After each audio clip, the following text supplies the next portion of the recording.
Hello, thanks for joining us today again, guys. We are still here in Narita, Japan, and we're about to leave this beautiful city and head down the coast to the Boso Peninsula. And there we're going to visit the beautiful little surf town of Onjuku. This is our first time using the trains in Japan here, and we're going to see just how easy it is. So we've got about a 2.5 hour journey to Onjuku, and hopefully that goes smoothly. We have a couple connections to make, so stay tuned.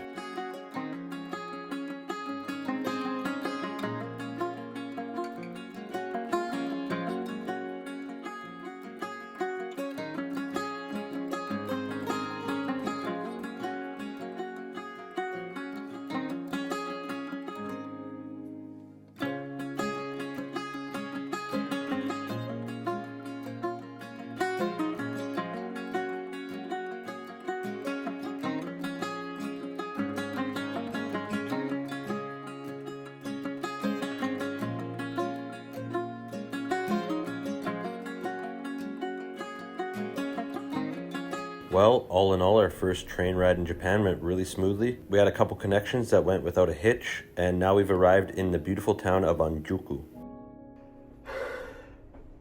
Sorry guys, I'm just so freaking happy right now and excited because we came from Narita, and as you saw earlier, we jumped on the train. We went 3 hours south to the tropical paradise of Onjuku. And this town is super cool already. We're just loving it. We got this awesome apartment overlooking the ocean here. I'll show you that. All right, so you walk in. They've got some sandals for you.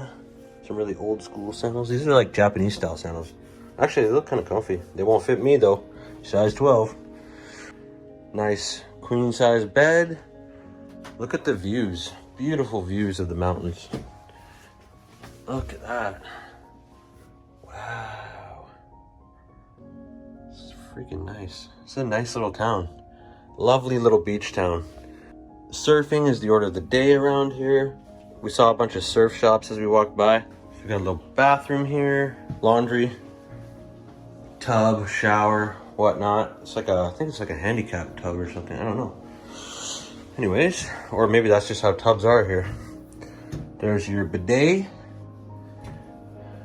Casey's gonna sit on there way too long. And here is the living room. Look at this stunning view. What in the... You got your traditional Japanese room here. I don't know if this is for like sleeping. I know like Japanese people used to sleep on mats like this. Nowadays I think they more sleep on beds, but I don't really know. Yeah, well, I mean, you could do yoga in here for sure. Nice hammock for relaxing. Yeah, really, really nice accommodation here. So far, so good. Everything's immaculate, just like... That's so typical in Japan though. Everything is always immaculate here. And this is probably the best part here. I don't know.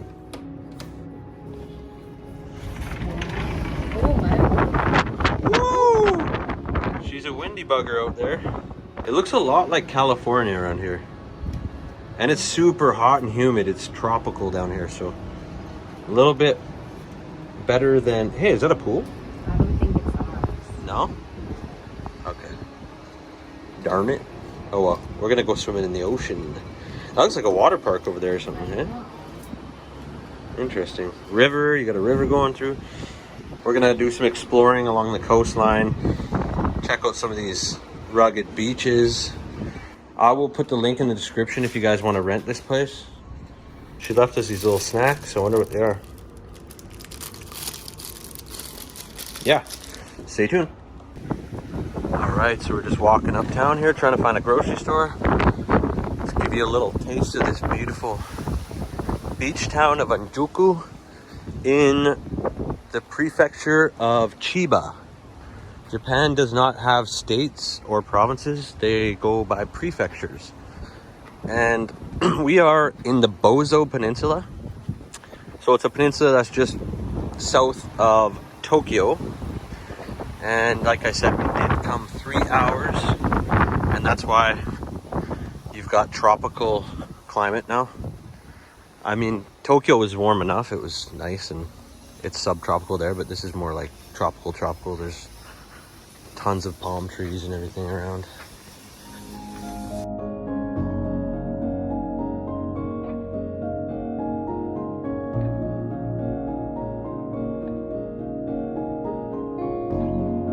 All right, so we just came back from the grocery store. And let me tell you, it was quite the experience. Nothing is in English. Everything's strange. We don't know what we're doing. Literally, like, I thought I knew Japanese food because we eat it all the time back in Canada, but like, this is on another level. Like, there's nothing I recognize other than like some sushis and stuff. So this is what we got here. This is our haul. So one thing we noticed about Japan is it is a lot cheaper than Canada. This cost us $58. All this stuff here. So not too bad, right? In Canada, I feel like you would have spent $150 on that same exact thing. So the conversion for us right now as Canadians is really easy to do. Basically, 1,000 yen is around $10, give or take a few cents. So basically everything you buy, you just say, like, this was 5,800 pesos. So we knew right away it was around 58 bucks. Nice and simple. And I'll show you what we got. We got some coffee. We got these creamers. I'm not really a fan of this type of creamer, but like, we didn't know what we were getting. I looked up coffee creamer in Japan and this is what popped up. We found it. So that's what we're doing. Casey's got our sushi here. Raw fish. She loves that. We got teppanyaki. My cousin and her cousin, actually, Jordan and Giselle, made us this before and it was so good.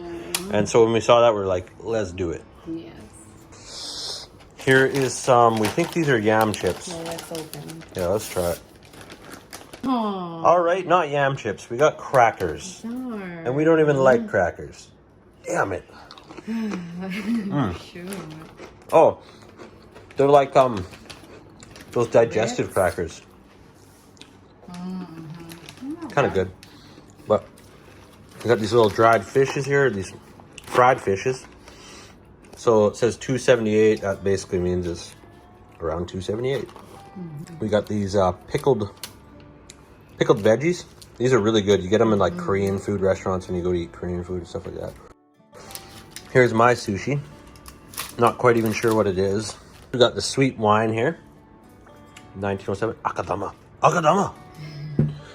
Pocari Sweat. So this is going to be your electrolyte here in Japan. So we've been drinking these a little bit. And then you got your Clear Gold. That's a beer right there. That's the cheapest beer I could find. That was around $8 for 6 of them. 5% beer. Try that. And yeah, so good haul, I think. Not too bad. No. Let's eat. Let's dig in. Oh, kimchi. Oh yeah, I didn't mention the kimchi. Gotta love the kimchi. It's about $4, I think, there. That one. All right, dig in. Hey, what are you doing over there? Konnichiwa. Wow, really adapting to the Japanese culture, eh, babe?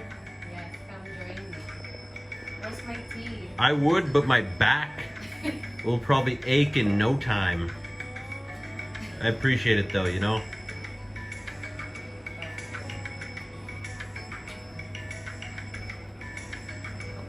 All right, guys, we're just walking downtown Onjuku here.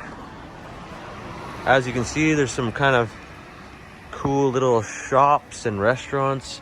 This is actually a Japanese Mexican thing here. I don't know if it's a restaurant or what. There is some Mexican influence here in Onjuku.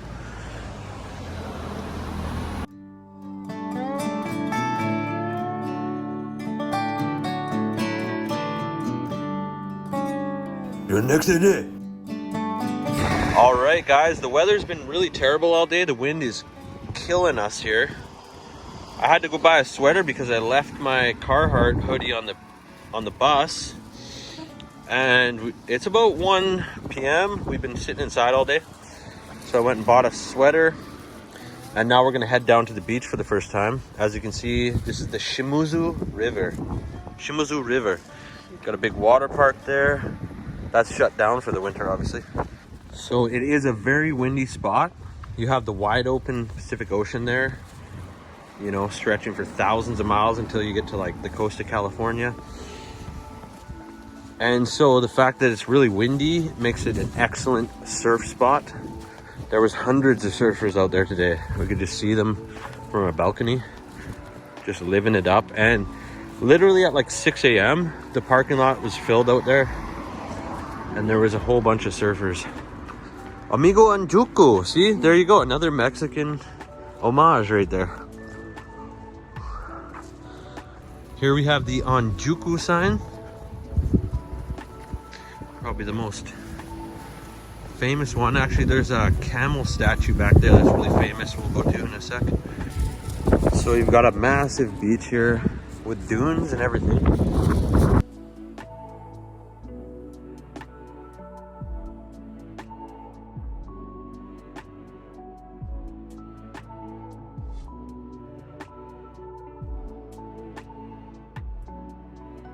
So since it's so windy, we found a nice spot tucked along this wall here. We're pretty much protected from the wind. It's nice. Wow. There are several more beaches along this coastline here, but you have to do some hiking. And there's many towns that are just tucked in these little coves, so maybe we'll get to see some of them. We could jump on the train. It's like $1 to get to the next town, so that's pretty cool. We'll see. Maybe we want to go see one or two more other towns. I don't know. We've got a couple more days here.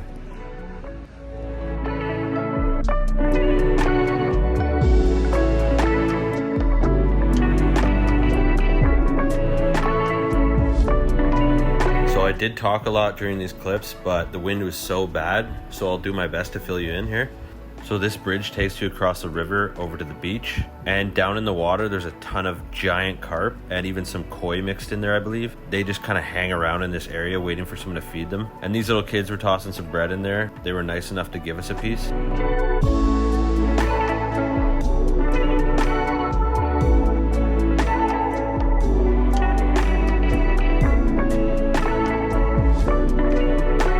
So the statues you're seeing now are probably the main attraction in town. And there is an interesting history to these statues.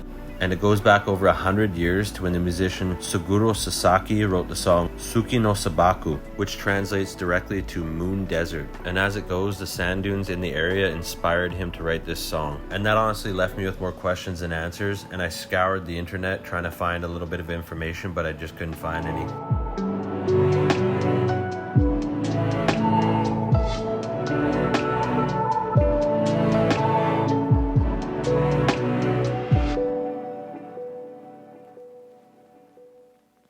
All right, we found a path going through the forest here, and I wanted to take it. Casey was like, I don't want to take it. And I'm like, I'm taking it. And I won the battle. Oh yes, I won the battle. We're going through the jungle. Ooh.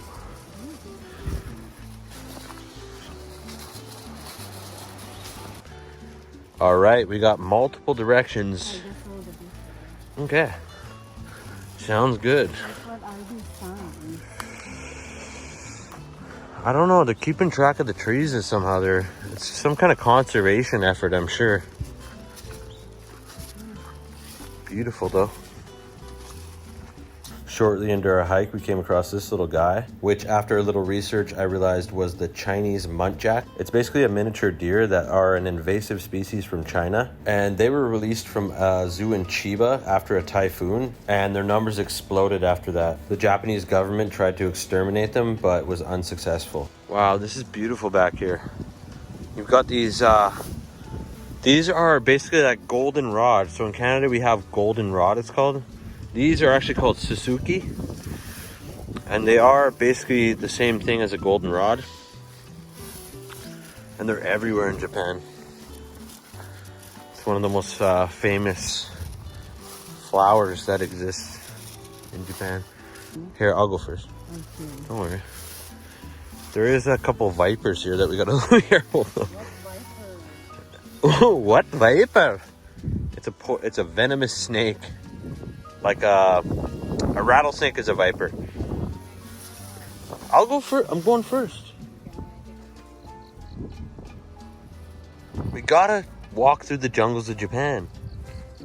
We've got to. Mister? Mrs.? Come on, babe. I'm clearing the trail for you. It's quite overgrown here. You can tell not many people are taking this trail. They've got posts set up all along the trail here, but it's so overgrown. It looks like people don't come down here often. Now it's getting a little better, yeah.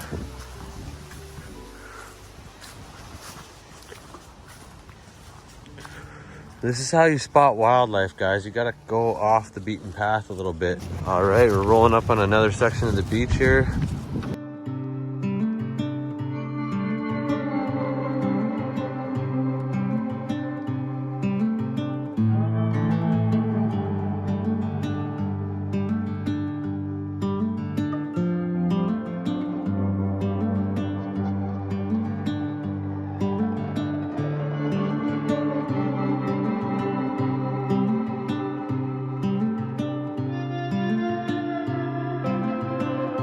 All right, we're trying to cut back through this neighborhood to our hotel. Stop by and get some groceries, but we're in the local area, so it's kind of cool. A vending machine, of course. Optimus. Yeah, it's a Transformers symbol. Coco. Okay, so you have these houses that are abandoned in Onjuku. There's a ton of abandoned houses. There's one there as well. You can tell because they're so overgrown. And apparently in Japan, there's over 2 million abandoned houses that are just empty. And we really didn't even understand how cheap housing is here. And I started following this guy on TikTok, this American that lives in Japan. And he was searching around for real estate. 20 grand, 30 grand. He ended up buying a big 2,600 square foot farmhouse directly in front of the ocean here in Chiba. And it was $15,000. And it was loaded with stuff.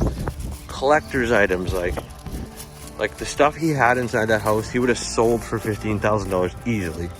I think what happens is people move away from these smaller cities and they go into Tokyo to make a better life for themselves, to get jobs and all that stuff. Look at this. What is that? It's like... Is this edible? No idea what that is. Like, look at this one here. For instance, this is probably abandoned. It's overgrown. The pathways are all grown in. Like, perfectly nice big house. And like, you, obviously it's abandoned. You can't even get through the doorway. The trees have been grown over. Like, look at that. There's nothing wrong with that place. It could easily be fixed up beautifully. And it's probably a $20,000 house. So if you buy a house for $15,000, you can imagine how cheap your cost of living is. And I've already shown you how cheap it is to buy groceries here. And you pay $15,000 for a house. Imagine how much your taxes are. Here's another abandoned one. So your taxes are probably going to be like $10 a year. Like, I can only imagine. And you fix that up, that's a beautiful house. Now your cost of living is nothing. You're just paying for the food. Maybe you're paying for your electricity and your water. So people that say Japan is not affordable, that's totally false. And in the Okanagan, the region where we're living in, the average house price is $800,000.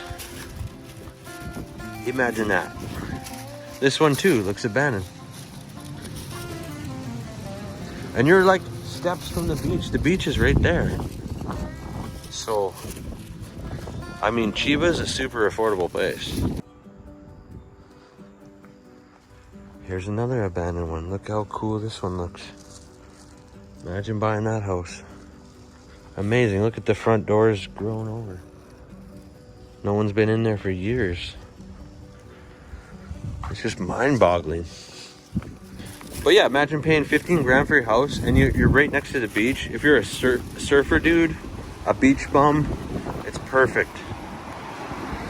You could go to the beach every day. Look at this beautiful place. Super cool. Come to Japan, buy a house, live at the beach, surf every day, live off your nest egg. Everyone wants to go to these third world countries. I'm super stoked on Japan right now. Like, but thank you for watching.